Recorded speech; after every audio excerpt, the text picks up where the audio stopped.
Welcome everyone to our 11th of the 12 classes of Shakti Rising. And today we're going to meet Kamala or Kamalatmika, who is the last of the Mahavidyas. So as always, we will begin with our opening mantras. So let's chant together and welcome again, Shri Matre Namaha.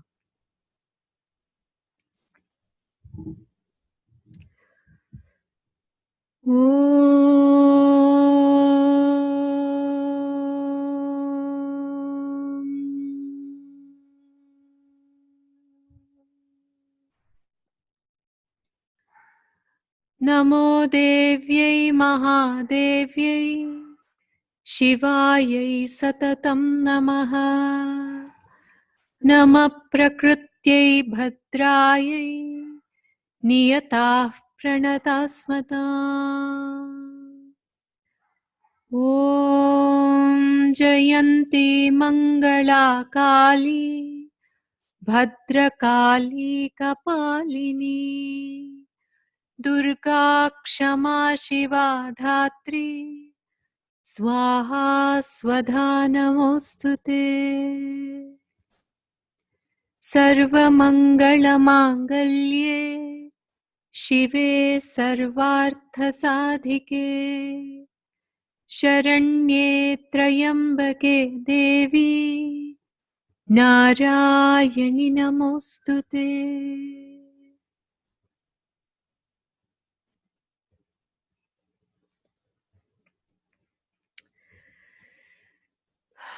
Welcome back.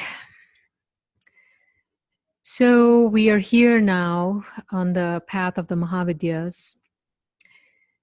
And thus far we have encountered the fiercest of the deities that we can encounter anywhere in any path. So that's Kali, Dhumavati, Chinnamasta, all of these extremely fierce goddesses. And if our practice, our sadhana, is unfolded according to plan, we will then encounter Matangi, whom we encountered at the last class. And she starts breaking down our concepts around language, around our path, around our sadhana, as we saw in the last class.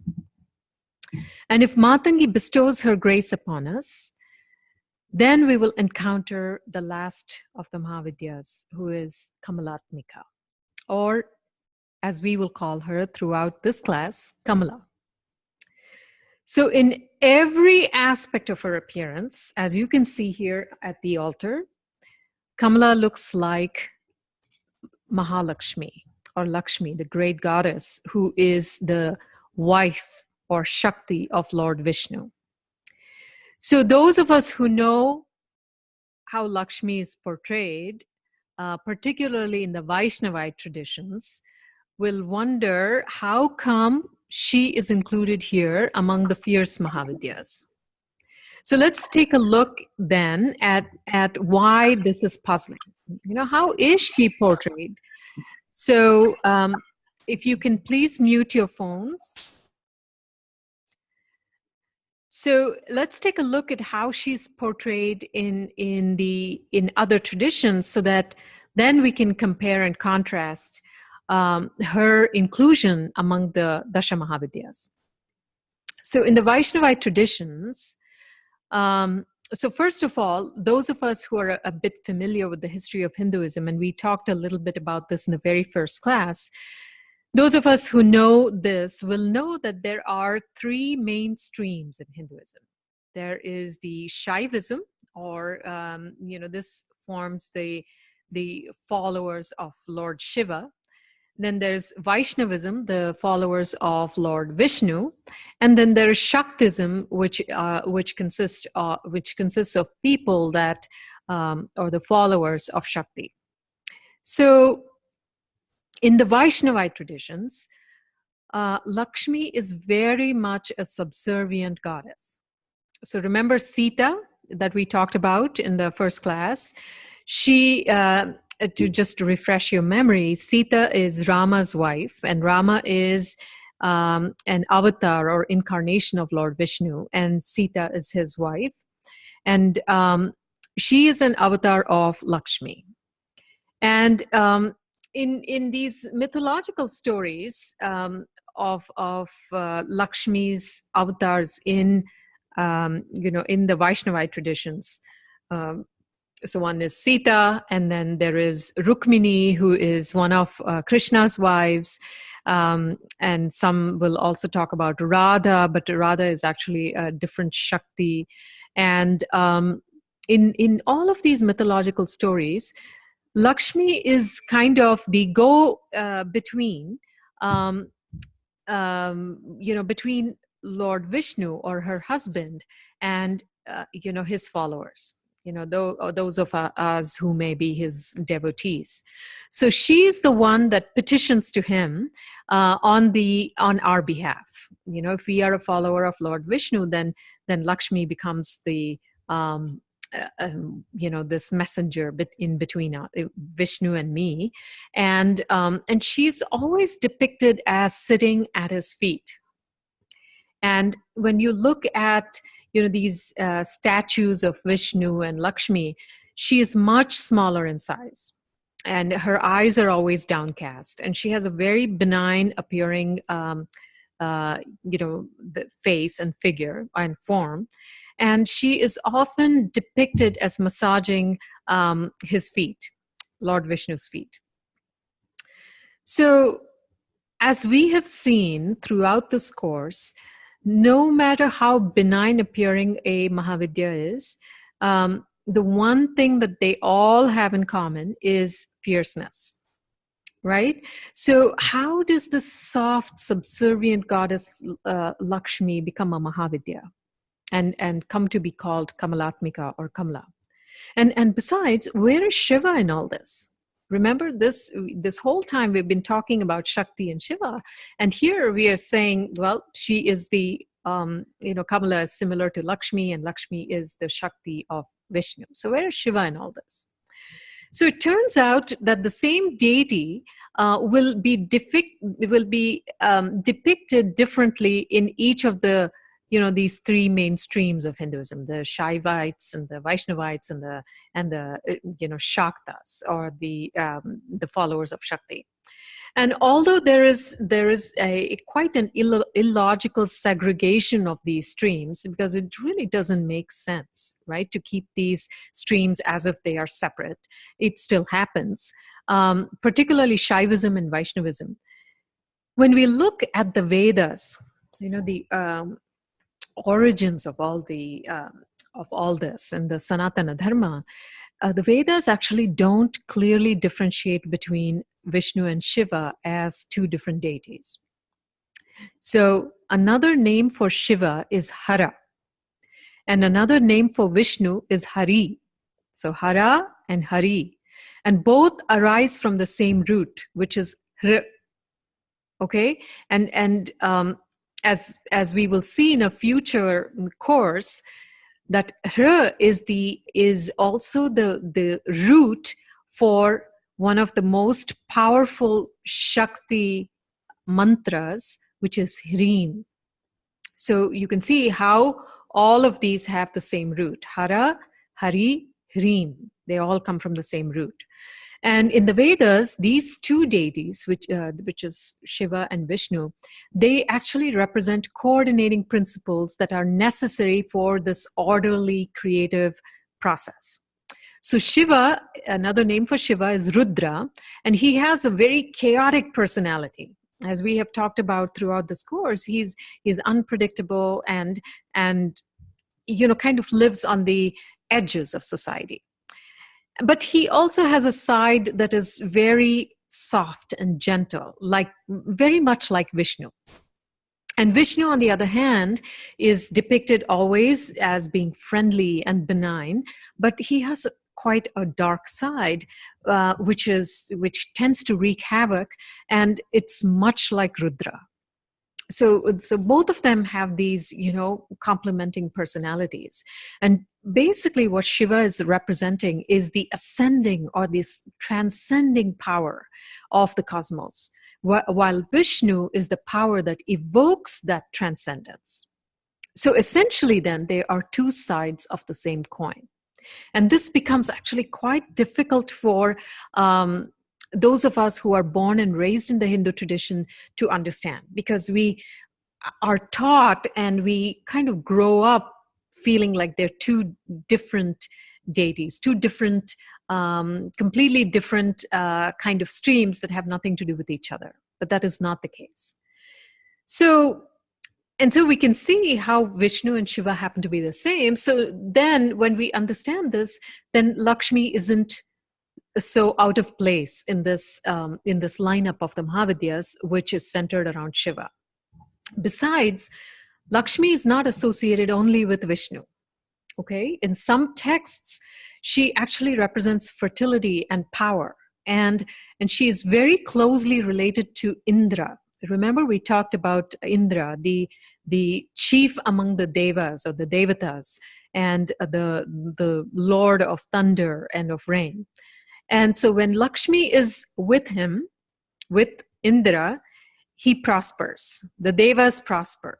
So, we talked about several of the stories of this, this constant conflict between the devas, these good forces, and the asuras, which are these dark forces. And so whenever Lakshmi is with Indra, then the devas prosper. But when she abandons him, as she does often, he loses. So the devas lose to the asuras, and they come into power. So she is also associated not just with Vishnu and Indra, but she is also associated with Soma. And Soma is basically the moon. And she is sometimes referred to as being Soma's sister. And we will see the symbolism of Soma and nectar later on, and how this relates to Lakshmi. Now, Kamalatmika's identity as Lakshmi, the consort of Vishnu, is quite telling, actually, because as the Shakti of the one who preserves, because remember, Brahma is the creator, Vishnu is the preserver, and Shiva is the destroyer. But and Lakshmi is the Shakti, or the power of Vishnu, who is the one that preserves. So when we think of her as the consort of Vishnu, then we understand that she represents the source of all knowledge and all wisdom, all wealth and all prosperity, all these attributes that are required for maintaining creation. So we need all of these for this creation to be maintained. Whereas if you want it to be destroyed, then you need a different kind of power, which is what a Kali would represent, for instance. So now Lakshmi is widely invoked for material gains. And we see this all the time. When, for instance, we worship her during Diwali, this festival of lights. We worship her in various ways throughout the year. And most of the time, when you see, actually, if you have ever been to India, you'll see that a lot of, these tiny little stores everywhere will have a picture of Lakshmi, right? Hundreds and thousands of stores across India will have a picture of Lakshmi, because she represents material gains, or rather she is invoked and she is worshipped for material gains such as wealth and prosperity. But Kamalatmika, the Mahavidya, differs from Lakshmi. How? Because she often displays alternative faces, alternative personalities, which are extremely fierce, and which is very typical of the Mahavidyas. So if we look at the Devi Mahatmyam, which we talked about with respect to Navaratri, Shakti takes the form of Kali and Lakshmi and Saraswati. Those are the three main sections of the Devi Mahatmyam. And as each of these three, she actually destroys particular asuras, which represent particular tendencies within our personality. And so as Lakshmi, as the middle one, she stands alone, fighting off all these asuras. And when we read about her in the Devi Mahatmyam, she is nothing like the Lakshmi we might be familiar with from the Vaishnavite traditions. She is fierce. She is, she is a leader. She is radiant. She is independent, and she needs nobody to fight her battles. And she is not the subservient, soft, gentle kind of goddess that we tend to think of her as.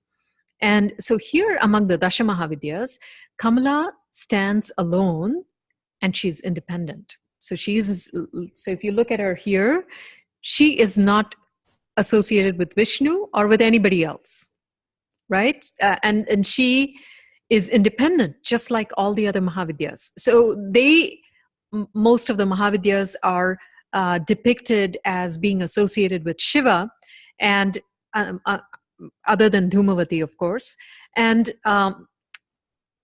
usually Shiva is in that subservient position, but Kamala stands alone, and she more closely is connected, or she's more closely related to Tripura Sundari, the third Mahavidya. So while Sundari represents the inherent beauty of the self, which is both transcendent and immanent in all these triads of creation, Kamala symbolizes the explosion, that spontaneous explosion of bliss, of that divine, of the self in all forms. So she is invoked as, another name for her that she's invoked she's invoked with, is Shri. And Shri means the auspicious one. And there is this magnificent hymn called the Shri Suktam, and I've included that in your homework for tomorrow, just to listen to. And it is one of the oldest hymns of the Vedas, and it's absolutely gorgeous. It's so beautiful to listen to and to learn and to chant, and there is this very mystical significance to it. So the Shri Suktam actually has 15 parts, which is very similar to this mantra of, that you might have heard of, called the Panchadashi mantra. Panchadashi means the 15-syllabled mantra.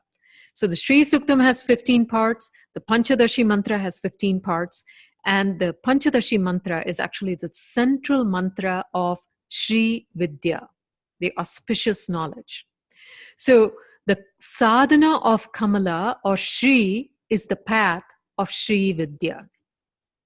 So, and it is this auspicious path because there is an outpouring of creative energy and bliss in this path of Shri Vidya. And this outpouring is the result of the fullness of the divine, of the self, that comes from opening in this long and committed sadhana. So the universe, as we have seen, is the result of the union of Shiva and Shakti. So remember, I've been saying right from the beginning that the apparent separation of Shiva and Shakti as awareness, Shiva looking at himself, is Shakti, right? This apparent separation. But as we have seen throughout in our non-dual inquiries, there is constant union of Shiva and Shakti. In every sense perception, there is non-separation, because awareness is the one that knows perception, or Shakti. So awareness cannot know anything that is not itself. So it is only seeing itself in all of its forms, because there is no other. So Shiva and Shakti are always united, even though they may seemingly separate to create the cosmos. And in this apparent separation and reunion, there's this outpouring of creative energy and of bliss. And so unlike the birth of a child from a mother, where the mother and the child become separated physically and psychologically, emotionally and psychically, Shakti births the universe and she becomes it, right? So she is that transcendence, as we saw in Sundari's iconography. She is transcendence as well as the immanence. And so the bliss of her union with her beloved, it infuses every object in creation. So when we say Shakti gives rise to the universe and she becomes it, that means everything that we can possibly see and know is Shakti. And that knowing of objects as Shakti is that reunion of Shiva and Shakti in this mystical reunion that happens, in our sadhana, as this energy, the Kundalini, comes up and starts going up towards the crown, the Sahasrara. So this bliss is actually the stuff of creation. So it is what the creation is made up of, right? So it is the very essence or the very nature of creation is bliss. So Kamala, the word Kamala actually means lotus. And as we will see, there are many lotuses in her iconography. And so lotuses are everywhere, right? In spiritual symbolism, you can see that in yoga. All the chakras are depicted as lotuses, and in tantra, in Hindu and Buddhist art and architecture, and so on. There is this whole significance given to the lotus. So, and for instance, in Hinduism, Brahma, the creator, is born in a lotus that grows out of Vishnu's navel. So Vishnu is in this yoga nidra. At the beginning, before creation, he is in this yogic sleep, and it's time for creation to start. And so this stalk arises out of his navel, and the lotus stalk, and then Brahma is born in this lotus. And then he births creation, and then and so on. So Vishnu himself is said to have eyes that are like lotuses. So there are many songs and poems written about that. But what does it mean to have eyes like lotuses? It means his eye, it is the watchful eye of preservation of this creative consciousness. So that lotus basically represents that ability to preserve this creative consciousness for however long it needs to be preserved before it is resorbed back into the divine. So there are several reasons for including this lotus like this. I mean, what is the significance of a lotus, right? So if you look at a lotus, it is born in the marsh and often in muddy waters. But still, when you look at it, it remains untouched. So no matter where it is born, it still retains its purity. It retains its innocence and beauty. And a lotus also blooms at sunrise, and it closes with sunset. So if you see, it has this beautiful opening and with the light, and it closes with the darkness. So that depicts its, this correlation of these chakras and so on with lotuses, because they need to open to the light. And it's blooming, actually, if you see a lotus blooming, it's very graceful. It's one petal at a time, which is a lot like our sadhana, where these petals of our chakras, these lotuses, open very gradually as we delve and dig into those obstructions of our nadis. So there are so many different reasons why this lotus plays such an important part in our sadhana and the iconography of Kamalatmika. So let's meditate on Kamala. So sit comfortably.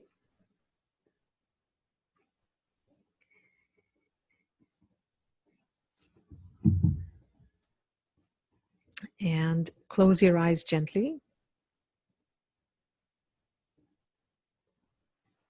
And if you already know this mantra, you can chant with me. Just visualize this radiant form of Kamala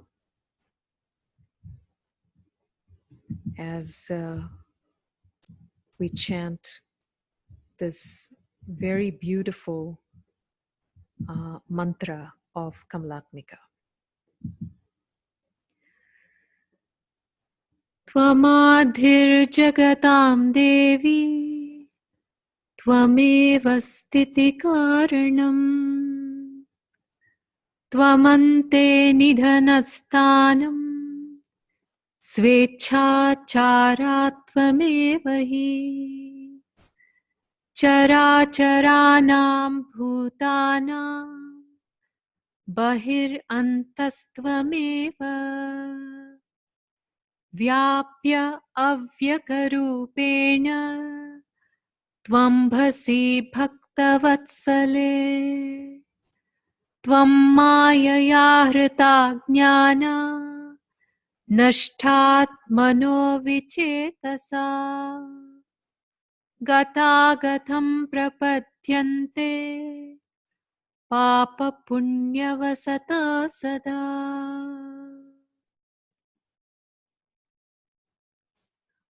O Devi,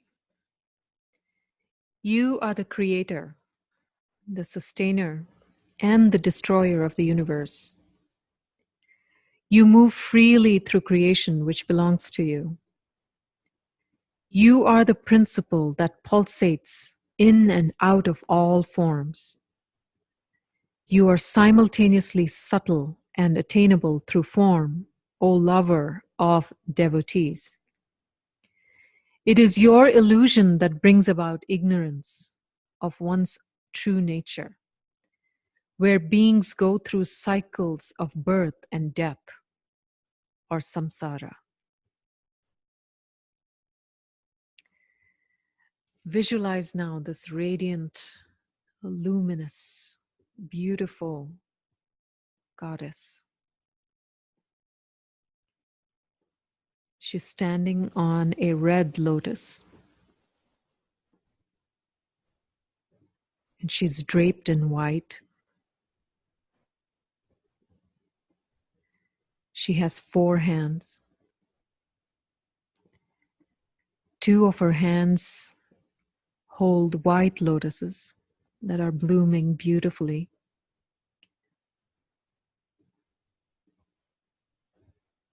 One hand forms a mudra, telling us not to fear. And the other hand forms a mudra that says, ask me anything and I will give it to you. She's surrounded by 4 white elephants, and they are bathing her continuously with milky water.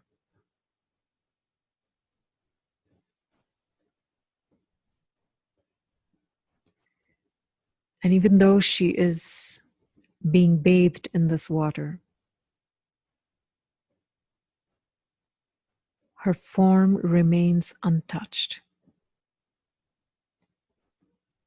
It's translucent.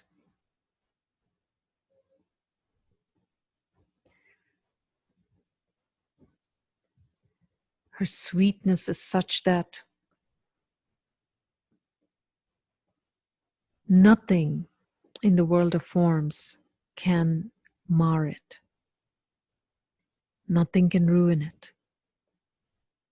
It remains untouched, even though she is bathed in countless forms of creation.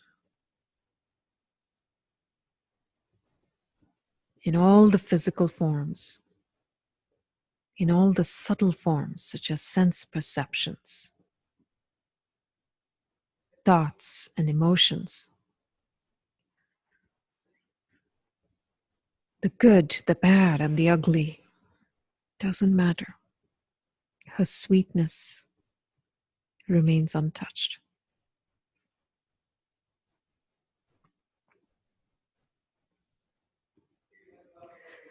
With the first step of Kali's dance, she dissolves into creation. And her sweetness saturates every particle of existence, every shape and every form as they arise. And even when Chinnamasta's sword separates creation from the creator, it cannot take away the sweetness of the divine, of the creator in creation. Kamala's sweetness escapes Chinnamasta's sword and continues to infuse creation with it.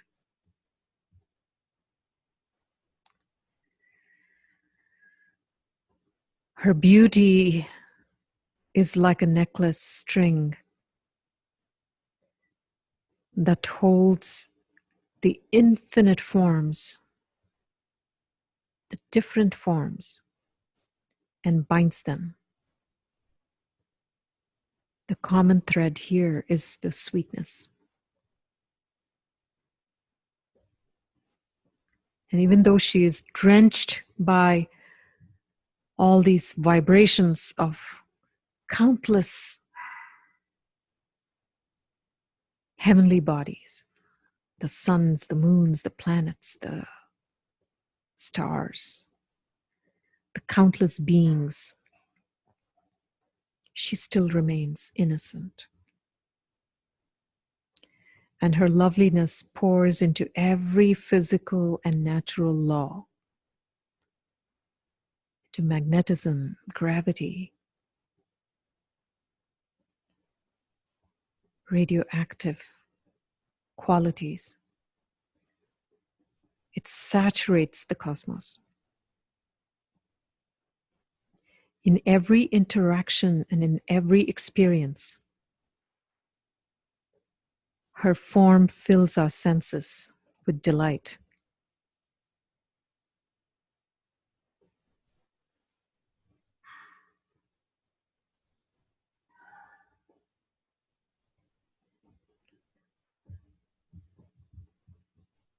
Kamala, the 10th Mahavidya, is the personification of beauty and bliss.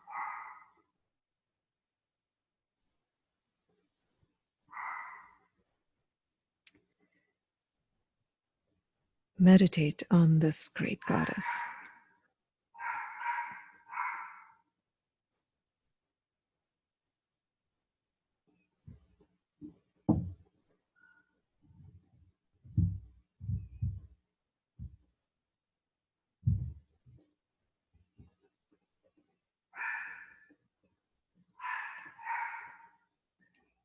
Take a deep breath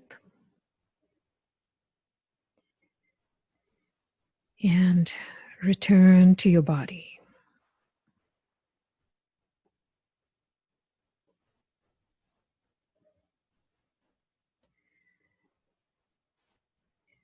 And if you feel like it, you can open your eyes.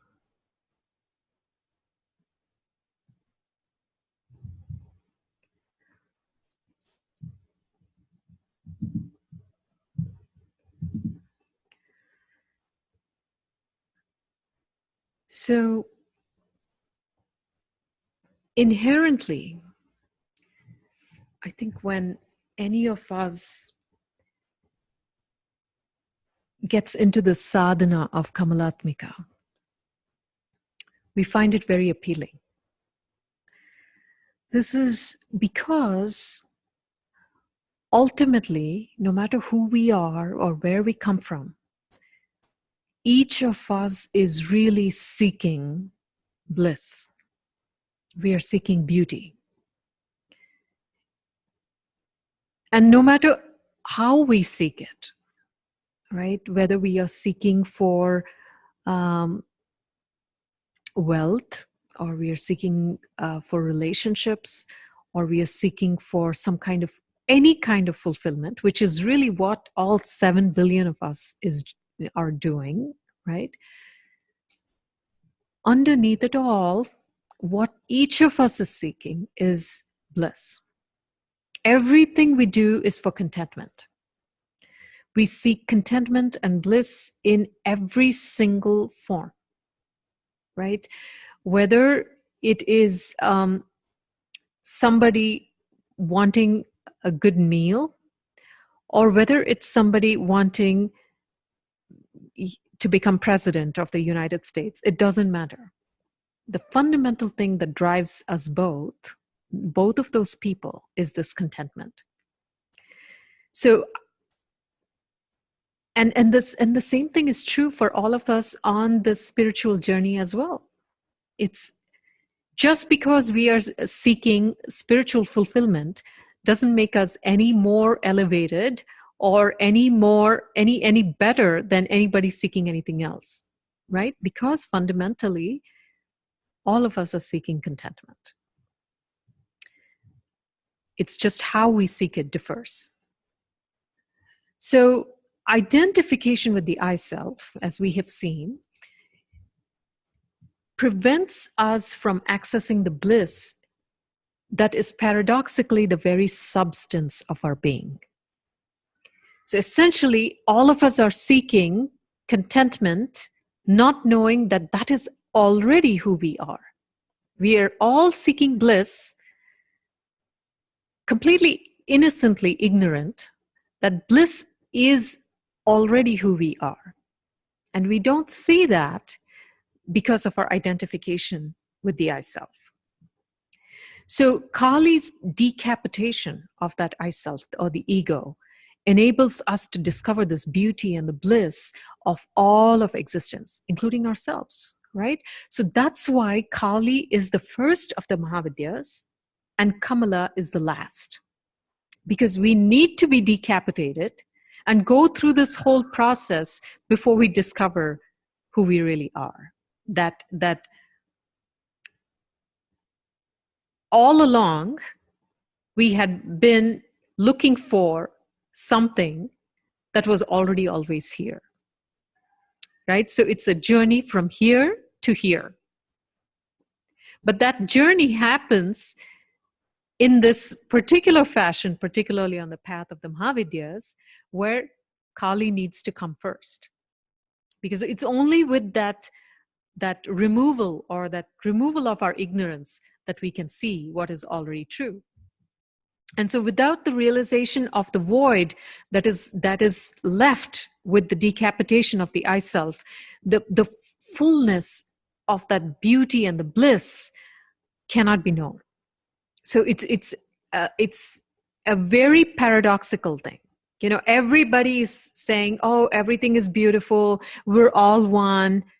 But that never becomes actually a realization and a felt experiential understanding unless we become free of the I self. Otherwise, it's just, as many teachers, particularly, particularly my teacher would say, it's just mood making. So there's a huge difference between mood making, trying to believe something, versus living it. And that difference is that decapitation that happens with Kali. So while Kali symbolizes this upward journey, right, of into this transcendence, as we talked about in the last class, Matangi and Kamala, they actually represent the descent of that understanding, of that realization, down and out. And while Matangi is the one that actually destroys all these concepts when we arrive at that transcendence, Kamala is the one that brings us back into this fullness, the fullness of this understanding, this embodiment. So it makes no sense to talk about embodiment without that upward journey, because you really have to first understand who you are in order to embody that. Otherwise, you would be embodying the I self, which you're doing anyway, which is a fundamental cause of all of your suffering. So you see, this embodiment issue that a lot of people talk nowadays makes no sense without this first part of the journey, which comes with this transcendence. So and this is where that, you know, that we talk about the birth of beauty, and we talked about the story from the Bhagavatam, the churning of the ocean, and I've talked about it a couple times throughout this course, where, you know, there is this, the devas and the asuras, they come to Vishnu for help, because both parties want this nectar, the nectar of immortality. And so Vishnu agrees. He's the one who tells them about this nectar of immortality, and he says this needs to be churned from this great milky ocean, and whoever gets it is going to become invincible. And then he convinces them to work together, and so they agree to work together. And so you remember, they are churning this great ocean with this great snake Vasuki, who is coiled around this mountain, the Meru, and they are churning it from one side to the other. And along in this story, Shiva becomes Nilakantha because the snake starts spewing poison, and they all run to Shiva and say, please help. And so he comes in to save them from this poison, and he takes all of this poison, or the halahala, and he drinks it. And as he consumes it, a few of these drops of this great poison fall onto the earth, and some creatures consume it and they become poisonous. So that's how, not poisonous, venomous. This is how many of the world's creatures are thought to become venomous, because they drink these few drops that fall to the earth. And then Shiva, he takes in all of this poison, and it is Shakti who comes and prevents that poison from going any further down from his throat. So Shiva is actually almost translucent. He is so fair, is almost white. And so you can see, when you see the picture of Shiva and Shakti, he is absolutely translucent, and she is dark, dark, dark. She's pitch dark, and he is translucent. And only his throat is blue. And that's why he's called Nilakantha, or the blue-throated one. And as these, the two parties are churning the ocean, so many different things come out of the ocean. There is this, beautiful gems and, these precious gifts that come out of the ocean. And then there is this dazzling beauty that arises from the ocean, and that is Lakshmi. And she is so beautiful, so stunning, that everybody stops churning. Everybody wants her. And she promptly, takes this, takes this garland and walks over to Vishnu, and she puts the garland on him, basically giving him permission to become her husband. And finally, Vishnu himself comes out of the ocean as Dhanvantari. He's the is the physician god, basically, who very revered in Ayurveda. And Dhanvantari is, he comes up bearing this this cup of nectar.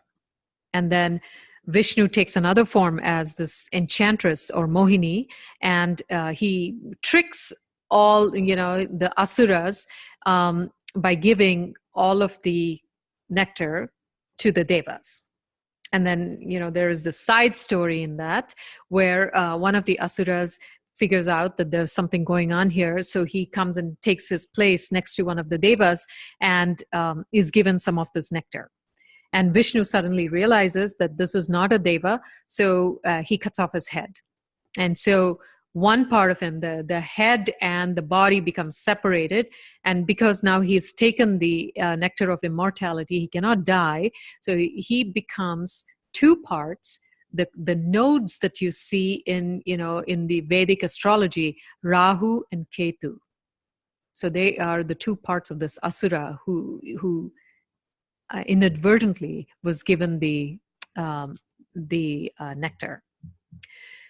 So eventually, the devas win back their their place in the heavens and so on. But there is a much deeper symbolism to this story from the standpoint of sadhana. So if we think about it, the one way of looking at it is that the Sahasrara Chakra, so this represents the devas that rule over the kingdom of heaven, right? Because this is where we, in the Sahasrara Chakra is the unity consciousness and that oneness. Whereas the Muladhara Chakra, which is the root chakra at the base of the spine, it represents asuras ruling over separation. So this identification as the body-mind or the I-self, where we have forgotten who we really are, that is that darkness. And that is the hell, so to speak. Whereas the Sahasrara, which is this light of oneness, is heaven. And then the sadhana that happens, with our meditation practice, with our mantras, with our japa, and the breath practices, whatever else we do in our path, this is the churning that occurs with the devas and the asuras at the two ends of the spine. So in the spine, there is the Sushumna Nadi that I've talked about, and that is this great snake, right? And the Sushumna is the one that we are churning. We are basically churning back and forth through the Sushumna, the central channel. So as a result of which, this Kundalini, which remember is like a snake at the base of the spine, it awakens and starts to come up to the Sushumna. And our shadow tendencies that are churned up as a result of this, because they are churned up as that Kundalini starts touching all of the chakras, all of our, shadow, poisonous stuff, venomous stuff starts coming up. And Shiva, who represents awareness, this witnessing awareness, is the one that consumes it as the Nilakantha, right? And the gifts that arise in this churning process are called siddhis. So this is, sometimes we think of siddhis as supernormal powers, but actually the greatest siddhi, as we have seen, is this freeing, this swatantra, or this freedom that comes from being gradually free of the identification with the body-mind. So attachment to these gifts, if we become attached to some of these siddhis, then that results in greater entanglement of greater entanglement and identification with the I-self. And for Lakshmi's grace to happen, these gifts actually need to be given away. We need to give away these gifts so that she can come to us. And she is the one that will arise in the form of beauty, of self-knowledge, of this light, of this coming to the Sahasrara Chakra. And this, when that Kundalini actually starts hitting particularly the Agna Chakra, which is the region of the pituitary gland and the pineal gland, then there are certain chemical substances that are released. And this happens actually in sadhana. Some of you may have experienced it. So there is this nectar that starts dripping down from the third eye, from the center of the brain to the back of the tongue. And so this is the nectar of immortality. It's called Amrita. And so when we talk about immortality here, it doesn't mean that the body will never die, but it's the identification with awareness which never dies. So it is this identification with awareness that opens up the Agnya Chakra, or the third eye, as well as the Sahasrara Chakra. And this is where the nectar of immortality, or the Amrita, starts pouring down. And we have seen in the class on Sundari that this is that grace, the descent of grace, while the effort of Bhairavi, the tapas, starts coming up through our sadhana, and grace starts descending down. But in this descent of the grace, which is Tripura Sundari, the beauty and the bliss of the self-knowledge starts pouring down into our bodies. And so there is this whole biology that is described, particularly in Kundalini Yoga, where this nectar starts coming down, and then it starts actually, a lot of people have bloating in their belly and that bloating is not the usual bloating that you get from indigestion. It's not even really a bloating, but you see a lot of pictures of yogis, they have a full stomach. And that comes from this the nectar descends down into the stomach and the intestines, and it combines with basically the prana there, and you start experiencing this radiance in your stomach. That's the best way that I can explain it. It's actually a radiance. So it's a radiance. It's like gems, or money, as we call in Sanskrit. And you actually feel that in your belly, in your midsection. That's why the chakra is called Manipura chakra. So Manipura means the city of gems. And so that experience of that radiance is literally like gems. But that doesn't happen until this Amrita starts pouring down. So this is really a physiological thing that we can experience in our sadhana. So that is that significance of Kamalatmika in our sadhana. Now, Kamala has a shadow side, as with all the other Mahavidyas. And that shadow is conflict. So, and this conflict also it comes from, and we can look at it in a very biological, very logical perspective.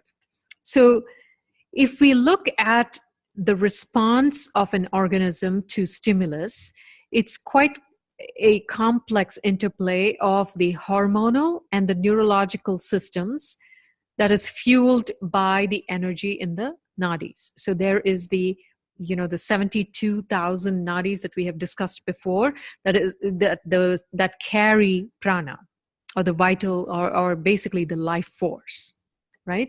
So these are the nadis that are supplying the life force to every cell, every organ system. It is also this life force in the nadis that influences the hormonal and the neurological systems, which put out hormonal and neurological responses to a stimulus. So for instance, a stimulus of fear or anxiety induces what we all know as the fight or flight response. So there is a release of stress hormones. There is a redistribution of blood flow from the digestive organs to the hands and to the legs. And then there is a surge of energy with mental alertness whenever there's fear, or whenever there is anxiety, or whenever there is anger. So the response of this energetic, hormonal, neurological apparatus is the same whether the stimulation is a situation we must run from or we must stay and fight. So it doesn't matter, right? If we are going to run from a tiger, or we are going to, stand back and have an argument with somebody, the response is going to be the same. The neurological and the hormonal response they are going to be the same. So this apparatus basically doesn't understand labels such as right or wrong.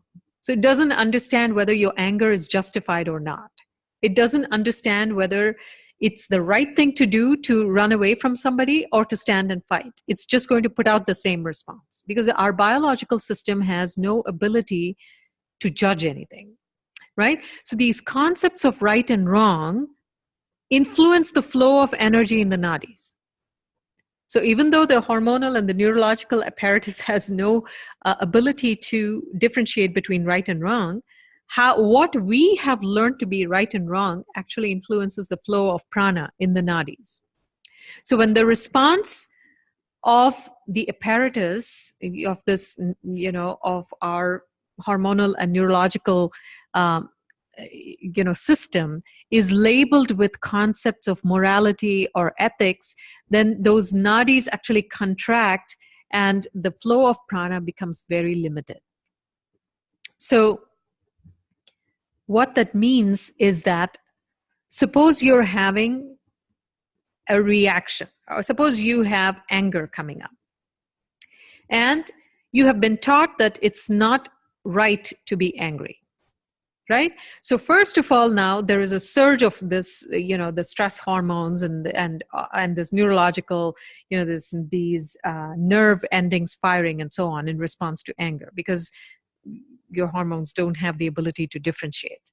But then you have this judgment going on in your mind that I shouldn't be angry, right? So now that flow of prana within certain nadis becomes contracted. Instead of simply opening, that's why you feel your belly tightening. You feel, the energetic response to anger, because we're not simply allowing it to come and go, right?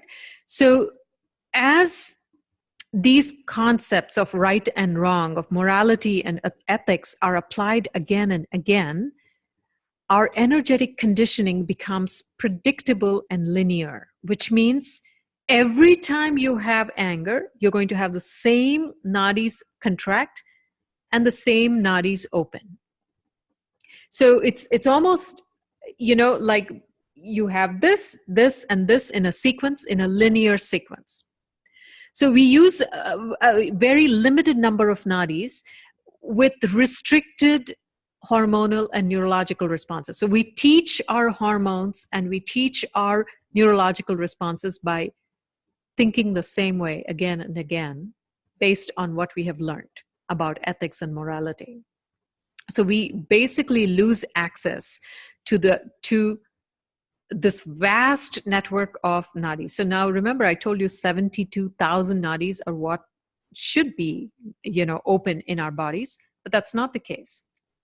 We probably a few hundred are open for us, for most of us, and the remaining are all contracted, because we have never explored what could be the possibility if we didn't do things in the same way.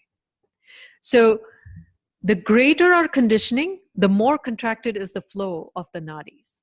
So the contraction of the energy is basically the result of linear thought, where a particular stimulus elicits the same response based on past stories and how we want our future to be. So we are influenced by our past stories. We want to go to a particular place, so we keep reacting the same way. So we teach our system to react in the same ways. So linearity of thought like this results in conditional beauty. So we see beauty only in certain objects, only in certain situations, but not in the trash. We can't find beauty in pain. We can't find beauty in disaster or in war. We can't find beauty in injustice. We can't do that, right? Because we are taught to only think of certain things as beautiful. So this situation is the perfect recipe for inner and outer conflict. Why? Because all of these things are going on in the world. Nothing you think or say is going to change that. It's never changed. It will never change. Since the time creation has begun, there has been conflict. And so our shoulds and shouldn'ts really make no difference. This is going to go on like this. So this creates a lot of inner conflict for us, because we want things to be a certain way. And that's not happening. So when we become involved in a response with emotions and learned behaviors, that becomes a vasana. And it creates these, bonds, these karmic bonds that lead to consequences over time. So, you're constantly stressed, you're going to get high blood pressure. You're going to get cancer. You're going to get heart disease. This is just how it happens, because linearity of thought leads to linearity of action and linearity of response. So the tantric sages discovered, that the natural moment to moment response of this energetic, hormonal, and neurological system to these body needs. All right, so there is a natural moment to moment response to needs such as hunger, to sleep, to sexual arousal, to stimuli such as food and how we move our bodies and how the environment changes and how we interact with others. So based on all this, actually there is a moment to moment change in our response. It's just that we are not aware of it.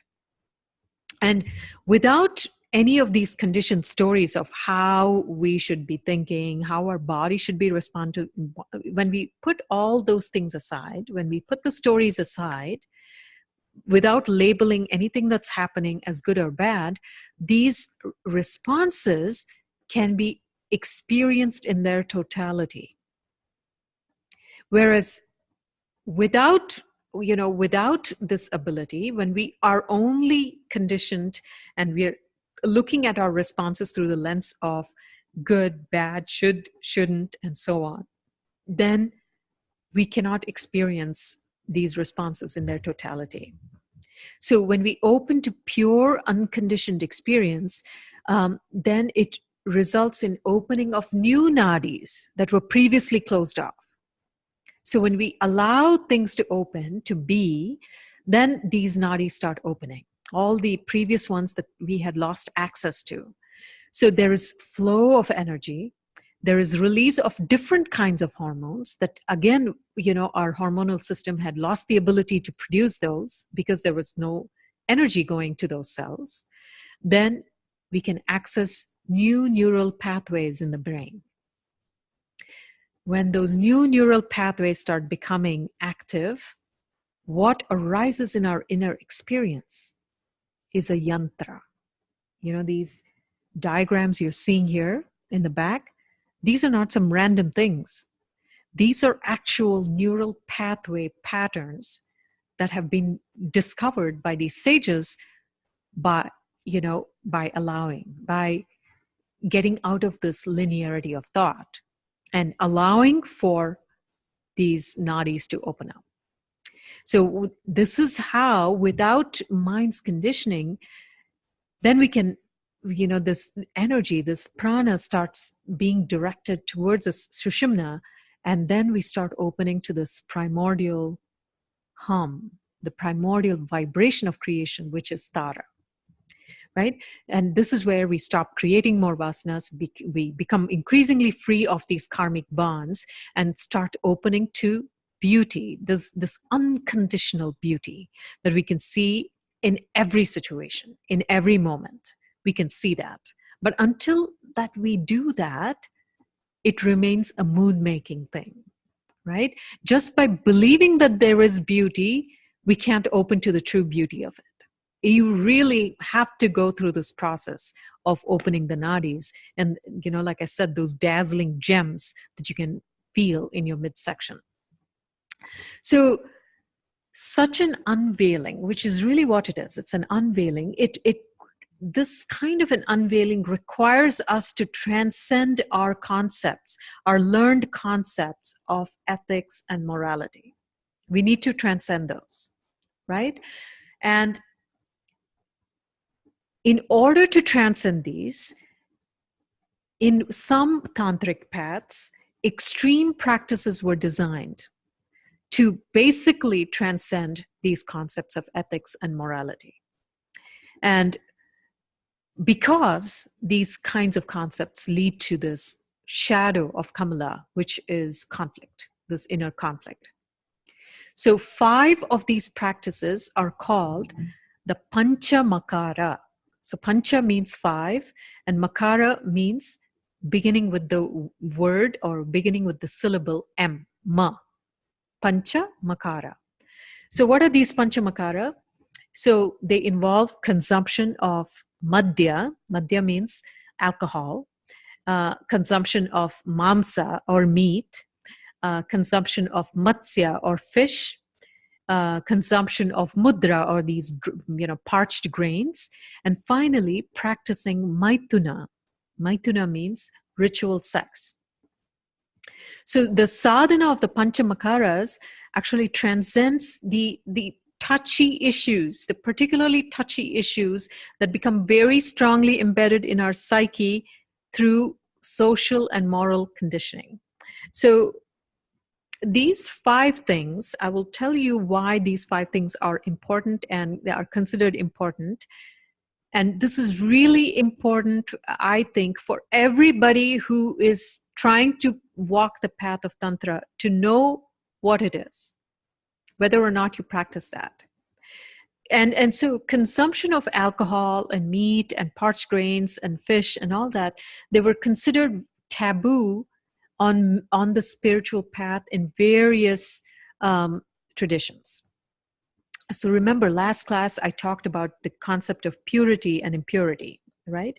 So consumption of these kinds of substances was considered to be highly impure, right? And those of you who are familiar with the yoga community also know this. People talk a lot about sattvic food, not eating this, not eating that. And so you see, they are very conditioned pathways of sadhana in various traditions.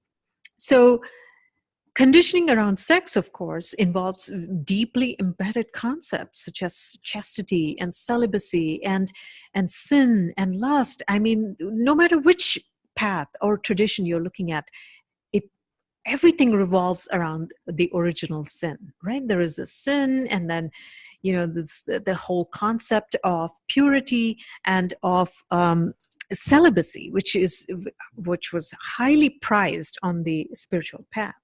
So this is why these things become the panchamakaras, or the 5 particular objects of practice.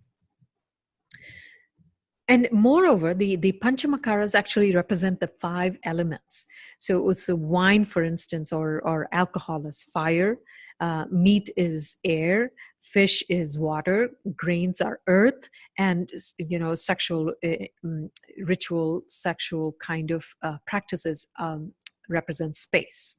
So by overcoming our attachments and aversions around these particular substances, these particular makaras, we transcend the shadows represented by each of these elements.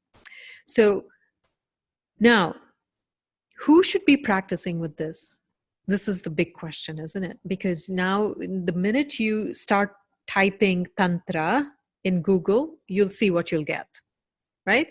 Everybody is talking about Tantra as if it's all about these sexual practices, or how to have more of it, or how to have a better experience of it. But that's not it. Absolutely not. That is not how it is meant to be at all. It is actually a very difficult thing to practice with these kinds of forbidden things. And they were not prescribed indiscriminately. They required close supervision by a guru. And importantly, these were prescribed by the guru to rare students, not to everybody, right? So, and they were prescribed according to one's stage of spiritual attainment. So, for instance, some of the tantras, and those of you who are interested in this should look at the Kularnava Tantra. So that is this text that talks about this. So for those of us who are very heavy in tamas, right? The panchamakaras are not even spoken about, right? So why? Because when we are very heavy in tamas, remember we talked about this, at this stage of development, we are extremely heavily identified with the body and mind. And this linearity of thought is our default mode of living and operating in the world. So in the Tantras, this stage is called Pashu, or the stage of an animal. And without enough inner purification and training, the Panchamikaras become a source of pleasure or aversion.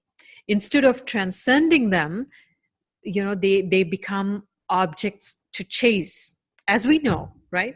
There are plenty of people that drink alcohol, plenty of people that enjoy meat, plenty of people that enjoy sexual intercourse, but they are not practicing with them, right? So it becomes a kind of licentiousness, so without being elevated to as modes of sadhana. So this is not prescribed for people who are heavy in tamas, and only a teacher can determine who should be practicing with this. So the next stage of advancement is called a vira, or a hero.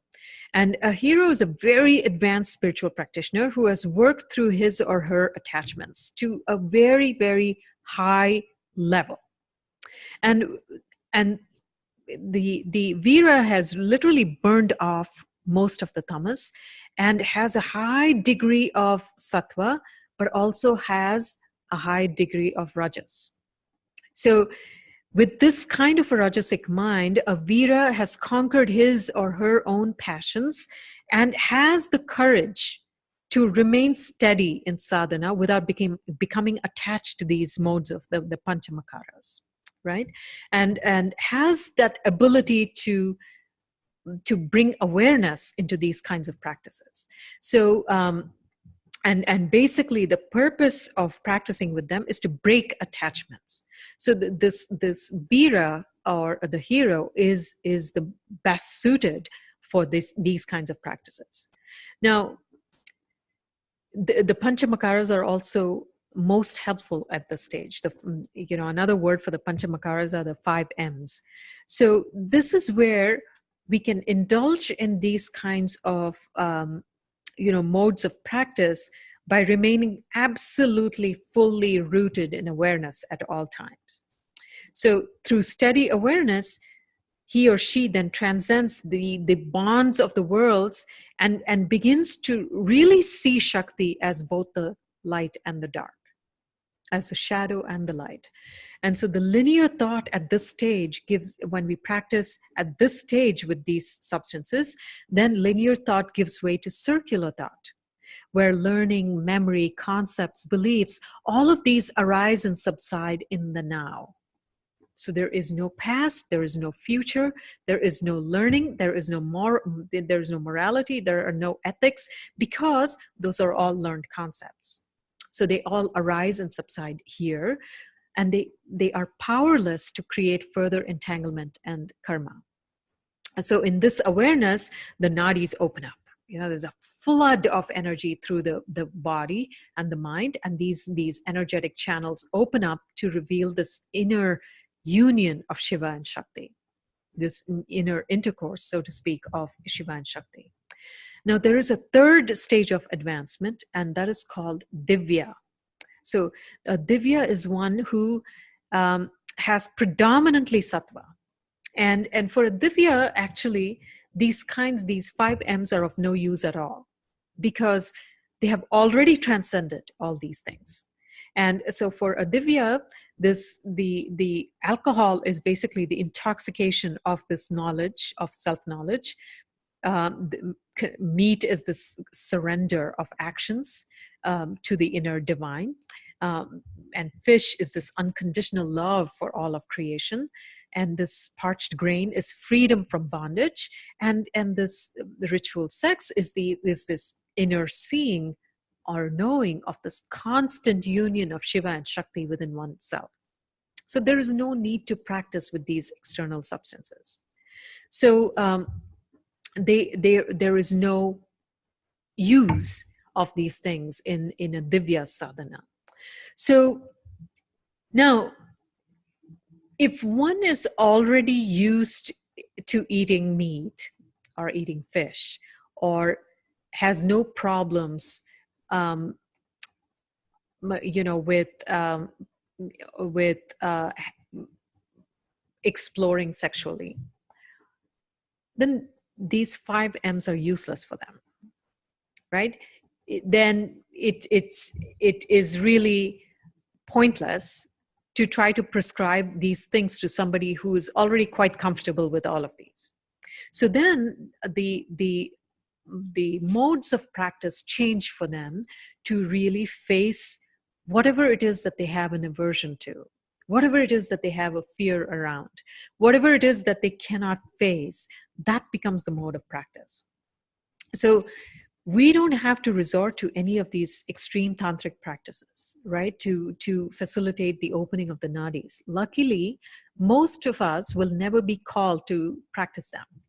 Very few of us will be called to practice them, and this has to come from the teacher, from the guru, because there is a need for guidance every step of the way, and individual guidance. So this is not something that's done in a group. It's not done in a group of thousands of people. This is done with a personal guru that you have a deep and intimate connection with. So there are other ways we can challenge ourselves and to open up these nadis, right? For instance, if you dislike a particular food, you have an absolute distaste for something, maybe you can use that as your mode of practice, as your stimulus. Make a ritual out of it, buy it, engage with it, engage all of your senses preparing it. And how does it look? How does it feel? How does it smell? Can you experience this without your conditioning? Can you set your conditioning aside and experience it as if it is new for you for the very first time? So when we savor each sensation like this, focusing entirely on that energetic neurologic hormonal response, and not on the stories of liking it and disliking it, what happens to your breath? What happens to your heartbeat? What happens to your internal response? Can you remain aware of those? So that's how we open these nadis, right? How do your muscles respond? So for me, I find that on a daily basis, there are plenty of opportunities to work with my aversions, right? So, for instance, my kids always wanted a dog, right from the time they were little. And the one thing that really turned me off about dogs, despite, I like the idea of a dog, but I never wanted to clean a dog's poop. It was just not my thing. It's like, I don't want to deal with that. And then 2 years ago, I had this, insight. And so this is what I mean by experiential knowing. Because of course, we've all heard everything in the universe is made up of the 5 elements. There is nothing you can see, think, or hear or experience that is not made up of the 5 elements, right? You've heard me say that too, and I'm sure you know that also. And even though I'd heard that, it really didn't change my fundamental sense of the world. But something happened one day where this realization really descended, where it was like, yes, I know without a doubt that everything in the universe is made up of the 5 elements, right? And suddenly, right, the aversion to waste is gone. Because that's how you know whether something has come from this experiential insight or it's mood making, right? Because suddenly it didn't matter anymore, right? Any kind of waste didn't really have the same degree of aversion. And just so, just to, and that, for me, that was a big opening, because I tend to be a neat freak, and I have this sense of orderliness, and don't want to deal with certain things, and I chose my specialty in medicine because blood is very clean. I don't want to deal with human waste and so on. So you see, all of my life has in many ways revolved around these things. But suddenly in that opening, it was clear. It was clear that whether it is, going to a restaurant and seeing these beautiful dishes laid out, or going to somebody's house and seeing beautiful dishes laid out, or whether it is waste, human waste or animal waste, it didn't matter. Everything is made up of the 5 elements. So suddenly that changed everything for me. And it was me who said, let's go get a dog. And it didn't matter, right? So and it's the same thing. So in every moment we have the ability to test ourselves and see what it is that we are averse to. So for instance, I'll have this aversion, this kind of a slight resistance, for instance, walking into isolation rooms in the hospital, because isolation means there's more than an ordinary bug or a germ that the patient is infected with, and I don't want to go there, right? So that is my mode of practice. That is my sadhana. I don't have to go drink alcohol for that, right? That becomes my sadhana. And then there's hyper awareness. Oh, what happens to my heartbeat? What happens to my breath? How am I holding my stomach when this happens? What happens if that conditioning can be set aside? Let me see what happens without my stories about it, right? So that's how we challenge ourselves and allow for these new nadis to open up in every moment, right? So when we can break through these linear thought patterns by savoring our minor dislikes, our minor aversions, then we can move on to the major ones, right? So now we can you apply the same kind of process to a situation or to a person that you have discomfort around?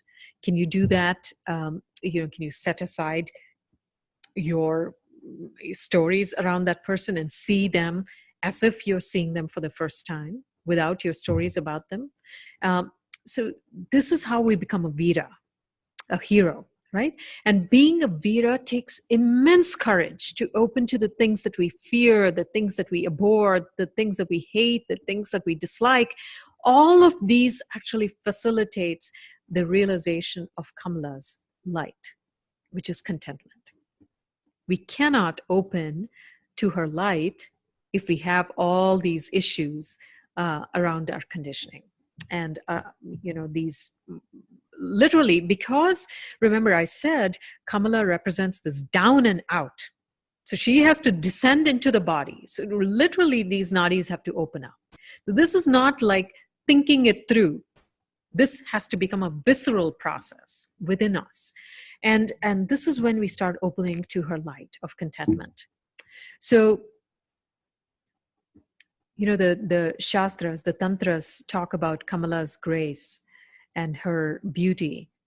And it says, a lot of these texts tell us that without her grace, without Kamala, we would not be able to understand or experience the beauty of a sunset, the beauty of nature, the beauty of music, of touch of our loved one, the taste and the experience of our favorite foods, fragrance, the kinds of these kinds of sense objects that allure us. There would be no allure without Kamalatmika. So she is the allure of all these sense objects. So while the beauty of some of these objects seems obvious, her grace, it opens us to see beauty in everything. So it's the inherent beauty of consciousness itself beyond the appearance of objects. So when we open to Kamala, we are actually opening to the beauty of our own selves. And then when we open to the beauty of our own self, which is self-knowledge or consciousness, then the objects, because they are arising in consciousness, they too become saturated with beauty. So even situations, people, objects that were previously unacceptable, they become like they throb with sweetness. And that happens only when our perception is polished. It doesn't happen because the object changes, right? This is why they say beauty is in the eye of the beholder. So no circumstance or action can be seen as gross, as dirty, or immoral. So when we see that, we won't be able to experience her because she's so subtle, right? So if any of our conditioning around things is going to make sure that we don't open to her grace. So her exquisite beauty in all manifestations is equally valid and equally beautiful. So there isn't one thing where she is more beautiful and another thing where she is less beautiful. She's equally present in everything. Because remember, I said, Shakti gives birth to the universe and she becomes it. So everything is her. The wars you see, this injustice you're seeing in our current system and so on, that too is her. So her light is actually contentment, which is the opposite of lack, which gives rise to her shadow, which is conflict. So through the transcendence of the mind stories over the about things, about our circumstances, when we rise above that, then the yamas and the niyamas that we have been talking about throughout this course, they become irrelevant. Now, when I say this, it doesn't mean that we resort to things that are not wholesome. So what it means is when we establish ourselves in the beauty of our true nature, what comes out of it is naturally dharmic. It is naturally wholesome. And we don't have to think about doing the right thing. The right thing just happens because we have cultivated it through this arduous and intense process. So although contentment is one of the niyamas of the Yoga Sutras, it arises actually from when all the concepts of the yamas and the niyamas that we have previously cultivated, when all of those dissolve, because even with the cultivation of our niyamas and niyamas, there can be some judgment about this is not right, that is right. So when all of this dissolves, only then can contentment truly dawn in our sadhana, in our experience.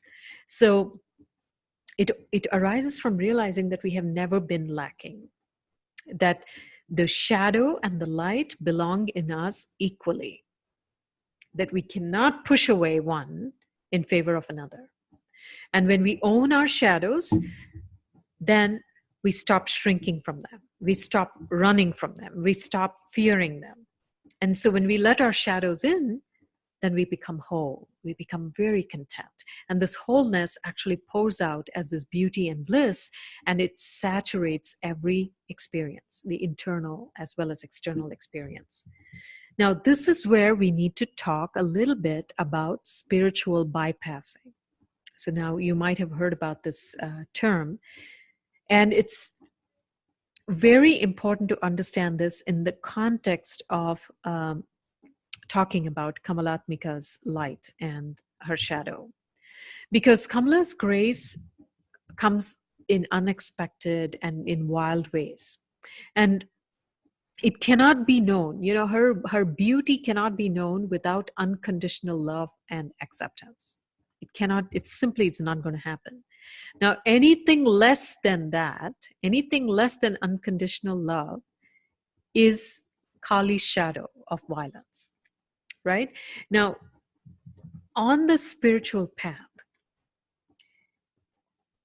what most of us tend to do, I would rephrase that and say, what all of us tend to do, at least up to a certain stage of our sadhana, whether it is worshiping or meditation or inquiry or whatever it is that we do as part of our sadhana, are actually tools to push away suffering. We come to the spiritual path because we don't want to suffer anymore. That's the truth of it, right?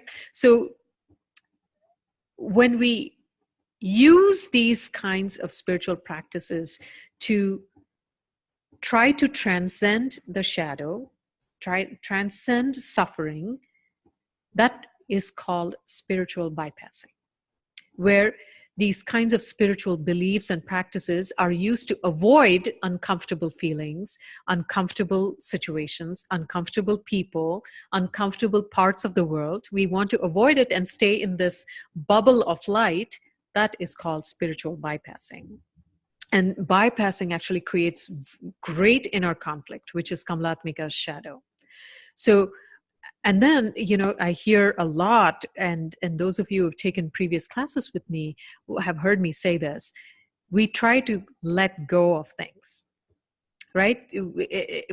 Oh, I have an issue with that. I'm just going to let go. So we try very hard to let go of unexamined issues, but they literally come back to bite us, because you can never let go of something. None of us can ever let go of something. Whatever it is, we need to face it and we need to resolve it. Then it lets go of us. There is no such thing as us letting go of something, right? Have you tried letting go? Think about that. How well did it work out for you? Right? So if an issue or limitation is examined with the sole ulterior motive of letting it go, that too doesn't work. So, like on the spiritual journey, on the spiritual path, many of us do this quite innocently, because we're thinking, well, I'm going to really examine this issue because it's making me uncomfortable, and literally what we are saying is, I don't want this, so I'm going to examine this so that it will go away, right? But you see, that too is bypassing. We are doing this with the purpose of transcending it, of making it go away, right? And so what happens when we do that is, if it is done with the sole purpose of getting rid of it, it just goes from the conscious mind into the unconscious mind and becomes a vasana. Sooner or later, it surfaces again and again and again, until that issue is actually examined, head on. Most people will never resolve their issues. It keeps coming up again and again, and we think, I wonder why this thing happens to me again and again. I must be really unlucky. No matter, I don't know why all these people behave like this with me. There must be something in my chart. There must be something, some bad luck that I'm born with. There's no such thing. It's this issue that whatever you resist persists. That's it. And that is the fundamental issue of spiritual bypassing. We cannot bypass it, at least not in this path. That she will not allow it. Shakti will not allow it. So when we try to do this kind of bypassing, we are actually rejecting an experience. And so when we reject an experience, that becomes a violent act on our part. So we are, falling into the trap of Kali's shadow. So how does that happen? So think about the sun, right? The sun shines equally on flowers and weeds, right? So similarly, awareness doesn't differentiate what is arising in awareness, in it. If something is happening, it has already been allowed by awareness. Awareness doesn't filter and say, I'm going to allow this, I'm not going to allow that. For awareness, it's irrelevant. Everything is welcomed equally in awareness. So it does not evaluate what to let through. What does that evaluation is the I self with the conditioning and so on. So we have to develop the discernment to understand that awareness never filters experience. It has no ability to do that, doesn't do that. So whatever when we are identified as the body mind, we are labeling an experience as acceptable, not acceptable, I want this, I don't want this, this is this is not an experience I want to have, and so on. But this has no bearing on awareness, right? Because the I self, which is passing this judgment on whatever is arising, is itself an arising. The I self is itself an arising in awareness. So the more and more we practice with these kinds of inquiries, we'll see that the body itself is an arising in awareness. The mind itself is an arising in awareness. So the awareness really doesn't differentiate between any of the arisings. Excuse me. So these kinds of practices that we may use to get rid of certain kinds of experiences never really open us to Kamala's light. So it is said actually in the Tantras that if you really want to worship Kamala or Lakshmi, her sadhana is actually really, really tough, because she will have none of this. She will have none of this kind of subtle bypassing, this conflict. It doesn't matter. You can't fool her, right? Her beauty is unconditional, and that's really how it must be seen. And no higher state can be preferred over the mundane. No higher state can be preferred over the ordinary. And that's such a preference is actually, again, Kali's shadow of violence. So it's a very exacting sadhana. It's a very precise sadhana of Kamala. So her beauty doesn't lie in that external form, right? It lies in the seeing itself. So that's what needs to be cultivated if we want to open to her grace. So when we have unfavorable things come up in our experience, such as anger or jealousy or anxiety or discomfort, what happens if you can just allow it to be? What happens if we can just not prefer something else to it? When we allow the energy of that discomfort to come up and to be and to feel, and we just feel it fully, then eventually it starts revealing the bliss that underlies, which is on the other side of it. So all emotions, all unpleasant situations have an undercurrent of bliss, which we cannot access if we don't become still and just allow it to arise and allow those nadis to open. So this allowing is an act of love, right? So so those of us who are parents can relate to this, because we do this so well with our children. No matter how much of a tantrum our kid is throwing, we are still okay with that, right? We still open to it with love. So what if we treated these kinds of emotions as tantrums, as children throwing tantrums? Then can we just open and be in that loving space and allow all of this to come up? What would happen then? So this kind of self-judgment that we have about I shouldn't be angry. I shouldn't be anxious. I shouldn't be acting like this because now I'm a spiritual person.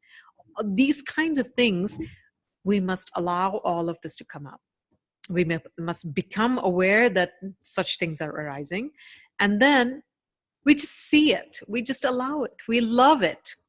We allow these things to come, and you see the humor and the sweetness of it. And only then can we start seeing the ridiculousness of our judgment of the world. First, we have to see our judgments of ourselves.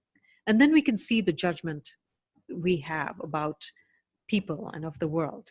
And in this act of allowing, this exquisite beauty of the arising itself can start to come up, and it's a very pulsating, ecstatic kind of experience to see this beauty.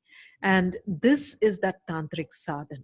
This is the actual sadhana of tantra, where every experience, everything that we are having at this point, even this discomfort of sitting here in this long class, can you just allow it and see, is there something else there? Can we open to it fully without, can we be present with it instead of wanting to be somewhere else, doing something else, and so on. So when the intent of this inquiry changes. So in the past, we might have done inquiry to get rid of something. Now we are going to do inquiry to just see what happens. So when that intent changes, then we can start seeing this exquisite union of Shiva and Shakti, which is this arising and this awareness, or the space in which it's arising, and the non-separation between them. So this is the kind of practice we need to do for Kamala. And you'll see in the book, there are a few practices. I recommend that you try them, particularly understanding the energetic, the hormonal and neurological responses to stimuli. So please try that a couple times this week, because it's extremely important to understand that. And then once we start becoming adept at this, then we can understand how this influences our karma, our karmic cycles, and what happens, what parts of karma are dissolved and what parts of karma we must still continue to experience. And there are 3 types of karma, and there is a handout that you'll find in the course platform tomorrow, and you will see an explanation of the 3 types of karma, and you'll understand how the sadhana of Kamala actually helps us dissolve these karmic bonds. So, and particularly in relation to, the reincarnation theory and so on. So this whole time, this entire course, I've been talking about the identification as the I self being a problem, and to cultivate the discernment to see that we are not that, and to identify as our true self, to come into our true selves by seeing who we really are. So at this point then, every technique we have learned, every kind of inquiry we've been doing has been for that purpose. But then here we come to this, so to speak, the 10th Mahavidya, and here an important, very, very important distinction starts to happen, where the I self itself starts being experienced as being divine. Not until then, because the body and mind, which are arisings in awareness, can now start to be accepted and loved fully, because they too are Shakti, right? And this kind of thing, this kind of understanding, coming to this understanding about the I self, the body mind, is not something that can be done prematurely. We can say, of course, oh yes, my body is divine, my body is a temple, and so on and so forth. But that, a lot of that is mood making instead of deep insight. So there is, in Zen Buddhism, there is this concept of nothingness and the concept of everythingness. So in the sadhana, in all, I would say, in non-dual sadhana, we first have to realize nothingness before we can move on to everythingness. You first have to step back and see, oh, wait, I'm not this body mind. And then you come back and inhabit this and say, I am this too. First, you have to say, I'm not this. And then you come and say, I am this too. Right? If you start with the body mind, identifying as the body mind and saying, well, I'm this, there is that path too, but that is a trickier path because the identification with the body mind is so difficult to disentangle from. That is not the path we are talking about here. So in this path, we are talking about first cultivating that discernment to see that I'm not this, and then seeing, wait, I am this undying, unborn awareness. This is who I really am. And the body and mind which is arising in this awareness is also awareness. So then this concept of self-love changes. Because we don't really need to say, look in the mirror and say, well, I love myself, right? Because it's a very different kind of self-love. It is self with a capital S, and it isn't love as a doing, it's love as being. It's understanding that love is not what I do, love is who I already am. So this is how we kind of step away from where we are, we go back, and then we come back to where we were. So it is that journey from here to here, as I was saying earlier. So this kind of an understanding, when it is done in this order, it becomes very sweet and results in this very paradoxical situation that my teacher of the direct path calls joyful irony.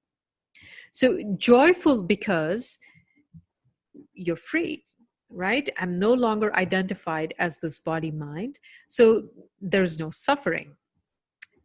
And there is irony because even though I know I'm not this body mind, I can pretend to be.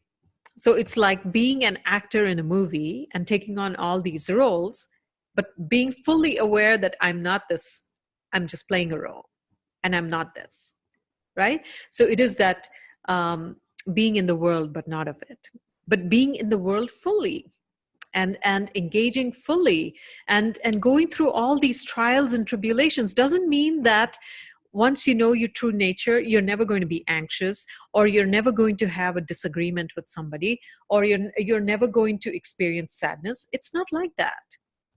You experience all of this, but there is still an absolute, remember how Kamalatmika in her meditation remains untouched, even though she's being drenched in this water. That's how we become.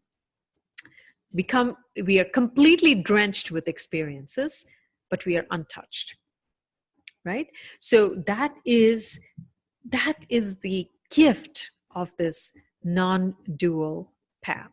It is this non-duality, which, as we saw in the very first class, it is the seeing that there are no two, there are no opposites, there isn't a light, there isn't a shadow, there isn't good, bad.